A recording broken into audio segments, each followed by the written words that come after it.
Hey, it's Criss Angel. Welcome to another edition of The Loyal Vault. This week we have a very special guest on a show that I originally produced in 1987. I directed it, I started it. It was basically a cable show, a public access show called KIX. I was 20 years young. Man, those were the days. And I had the biggest guest I could possibly ever ask for, a gentleman by the name of James Randi, or the Amazing Randi. Now, Randi spent a good portion of his life, like Houdini, debunking psychics and spiritualists, faith healers, proving that they were just using techniques that were employed by magicians to capitalize on people's misfortune, to make money on their misfortune, which is a horrible thing. And I had the pleasure to sit down with James Randi, and it's pretty crazy because James Randi used to, he appeared on so many shows, from Johnny Carson to Happy Days. He was on with the Fonz. I remember seeing him do the milk can escape, and so he's a legend in magic, and it was an amazing opportunity to actually sit down with him. I was very nervous, very wet behind the ears, and I'm not going to speak anymore. You can take a look for yourself. 1987, KIX, James Randi. Take a look. James Randi. How you doing, James? Good to see you, Chris. Nice to see you. Well, thank you very much for coming down. I want to thank you for that. And I'd like to ask you, I know you probably heard this a lot. Being a magician myself, I usually hear it. How did you get into doing magic? I first got inspired when I saw Harry Blackstone Jr., the father of the present Harry Blackstone. He was quite an operator. He really put the whole magic bug into my head, I guess. When I was 12 years of age, I saw him at the Royal Alexandra Theatre in Toronto, Canada, a turning point in my life. He did wonderful things out there on stage, and I guess I thought at that moment, gee, either the man is supernatural or he's doing things that anyone can do with enough practice. I opted for the second decision, and I was right, and I began learning magic at that point. Right. So when you got into doing that, did you do the same route of the birthday parties and basically getting into bigger and better things? I'm just curious how you made the transition from being a magician and going into writing, being an author of books and stuff. How do you make that transition? Well, you're right. I did get the same start that we all got, doing the birthday parties and the bar mitzvahs and whatnot. And I was paid huge amounts of money in those days. I got up to $5, $6 a show sometimes. And believe that was a lot more than money. What I make. A lot more money in those days than it is today. And I could pay my taxi and buy the corsage for the girl assistant and have a meal afterwards and still have a profit. But yes, I practiced as a professional magician for many years, and I've done specials in many different countries around the world.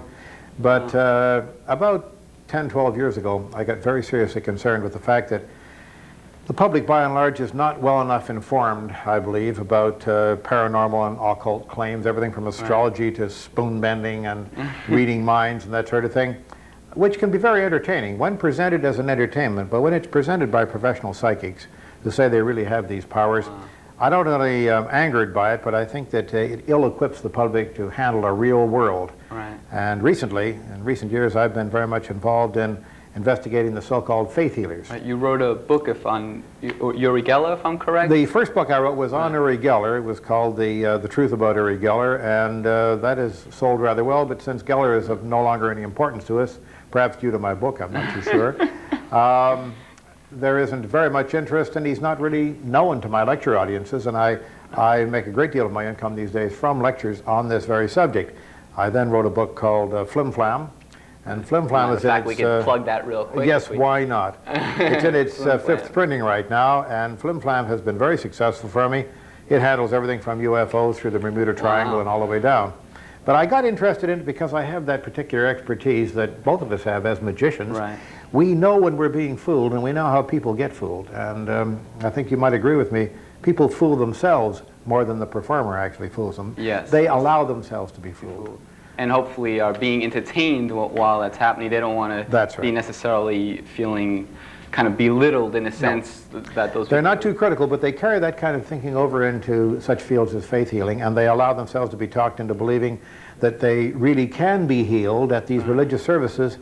And we find out when we investigate these people that they have all the same gimmicks that Kreskin and the other magicians and mentalists and mind readers and whatnot have, and they're not presenting themselves as entertainers. Right. Speaking of this subject, I understand that you're coming out with a new book about these people. It's to be called The Faith Healers, yeah. Okay. What I wanted to ask you before was, what do you think about the magicians of today, such as, not maybe of myself, but some of the magicians that are out there? Do you think that magic is going to get further as far as, because it seems people like to say that it's behind the time of the 80s.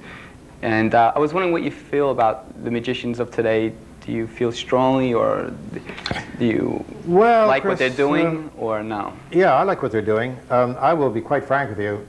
After attending the convention in Madrid, Spain, a couple of years ago, where I first met you, Right. I would hate to be coming into the magic field at this point. Yeah. Because I had it pretty easy. I came along when Steve Allen had the Tonight Show before we ever heard of Johnny Carson, and I lived in New York at the time. I got on that show just about once a week for quite some time there, because they just didn't have enough material. And if I dropped around to the office and said, hey, I'll do such and such a stunt, they'd say, wow, put them on tonight. And that was it. I didn't have to be terribly inventive. I was, I think, relatively inventive, but there wasn't the younger generation of magicians coming along that are so exciting. And so, I mean, look at you. You don't look, if I had been told back then that this is going to be a magician, I would have said, no way. I mean, but you have stayed on top of it, and you've grown along with the trade, and you've moved up into an age that I can't quite attain that. I've got to keep the sophisticated demeanor. Wow.